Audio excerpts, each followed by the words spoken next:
La confiance, c'est le soubassement de cette vie.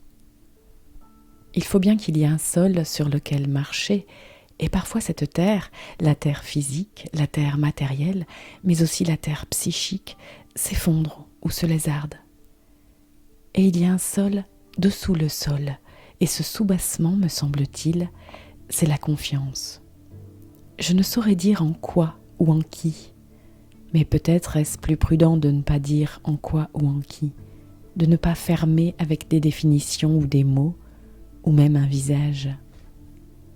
Ce dont je peux juste témoigner, c'est que, traversant comme chacun de nous, à certains moments des zones non tempérées, affrontant des pluies, des grêles ou le feu, j'ai malgré tout gardé cette confiance dans une réouverture des portes, dans un retour du ciel, de l'air. C'est une sorte de tranquillité un peu étrange. Je pense que le fond même, fracassé de la vie, délivre une certaine douceur, une étrange douceur, parfois. Mais si vous apercevez cette douceur, comme on peut voir tout d'un coup la proposition des fleurs du cerisier, cette sorte de parole blanche qui vient vers vous, si vous l'apercevez une fois, c'est pour toujours. C'est ce que je ressens. Une fois suffit. Une fois suffit pour ensuite les paquets de nuit, les paquets de ténèbres ou d'eau glacée peuvent venir. Ça n'a plus guère d'importance. Quand elle est arrivée, ce n'est pas une chose qui est dans la mémoire après, c'est dans l'expérience. Vous la portez tout le temps.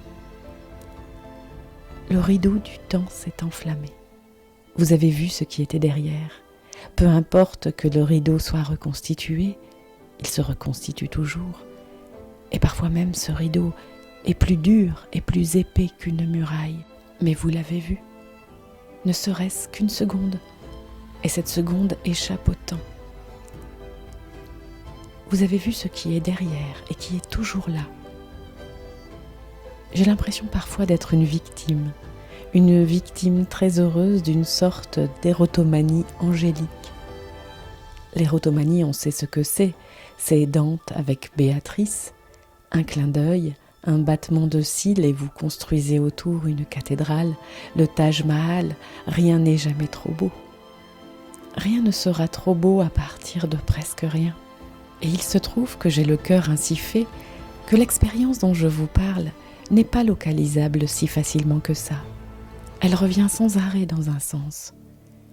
Dernièrement, ça peut être un chant d'oiseau dans la forêt, ça peut même être tout simplement cette sorte d'étrange nonchalance que présente une feuille morte quand elle est roulée par le vent. Elle est pourtant morte, elle est pourtant plus que morte puisque le vent la maltraite. Mais en même temps, je vois comme un signe de nonchalance à côté d'elle, c'est-à-dire de non-inquiétude. Je me dis, on peut donc être comme ça, poussière, maltraité à ce point, oublié de son arbre fondateur, premier, et avoir cette absence de soucis. C'est merveilleux. Et cette expérience-là, elle revient à moi comme ça, et à chaque fois, elle a une figure différente. Ce n'est pas un événement que je pourrais mettre en tête d'une biographie, par exemple, disant « il m'est arrivé ceci que je n'oublie plus ».